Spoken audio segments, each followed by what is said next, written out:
The first day of school was supposed to be exciting. New notebooks, clean uniforms, fresh hopes.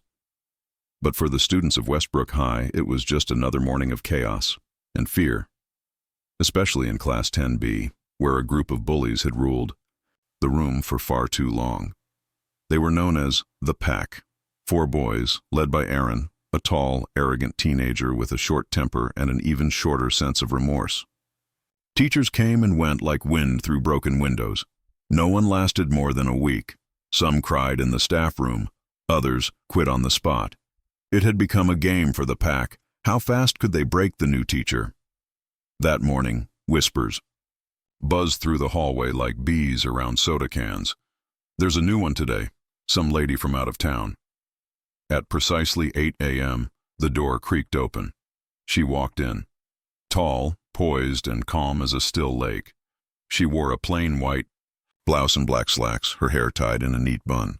Her face was serene, but her eyes were sharp, unblinking. They scanned the room like searchlights through fog. "Good morning. My name is Miss Aisha," she said, placing her bag on the desk. Her voice was soft, yet firm. The room, for a moment, fell into a stunned silence. And then it began. Aaron leaned back in his chair, arms folded. "Let's make this one cry before lunch," he whispered loud enough for the class to hear. Laughter followed. She said nothing, just opened her attendance register. Within 10 minutes, spitballs flew. Someone threw a paper plane that hit her shoulder. She picked it up, smoothed it out, and kept teaching. The Pack looked at each other in disbelief. By period 2, things escalated. Aaron got up and walked right up to her desk. "You don't belong here," he sneered. "Why don't you save yourself the trouble and leave?" She calmly looked up at him. "Sit down, Aaron." He smirked, turned, and then, without warning, spun back around and slapped her. The entire class gasped. Time stopped. No one moved. Even Aaron looked shocked by what he had done. But Miss Aisha didn't flinch. Her eyes locked onto his. Cold, silent, calculating. And then, within a blink, she moved. Her hand gripped his wrist, twisted it behind his back with a fluid motion, and gently but firmly brought him to his knees. Aaron screamed, not out of pain, but out of complete and utter disbelief. He'd never been overpowered. Not like this, not by a woman, not by anyone. She whispered, so only he could hear. "This is not self-defense. This is mercy." She let go. Aaron collapsed to the ground, rubbing his arm, pale as chalk. The class sat frozen, wide-eyed, and silent. No one had ever stood up to him.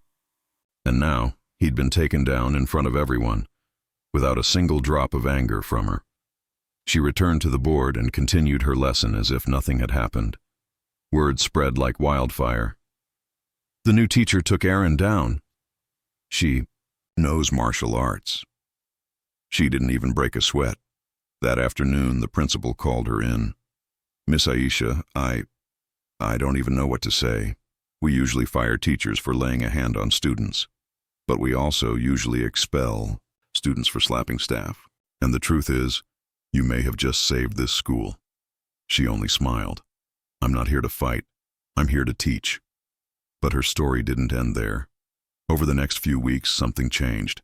The Pack didn't just stop bullying. They started showing up on time. They started listening. Aaron, once the terror of the school, began staying behind after class to ask questions. One afternoon, he lingered at her desk long after the bell. "Where did you learn all that stuff?" he asked, not meeting her eyes. She paused. "Afghanistan. I used to train girls in secret. We had to fight to learn, to read, to exist." "You're lucky, Aaron. You don't even know it." He nodded slowly. For once, he had no sarcastic comeback. Weeks turned to months. She became the most respected teacher in Westbrook High. Students began to thrive. Grades went up. Discipline returned. But more importantly, the fear that once ruled the halls was gone. On Teacher's Day, the students threw a surprise celebration. There were flowers, cards, and a special performance from Class 10B. Aaron stood up to speak. There was a time, when I thought power came from fear, that making others feel small made me bigger. But then someone walked into this room and showed me what real strength looks like. Not fists, not fear, just quiet, unshakable courage. The room erupted in applause. Miss Aisha didn't say anything. She just smiled. As the camera fades out, a soft message appears on the screen.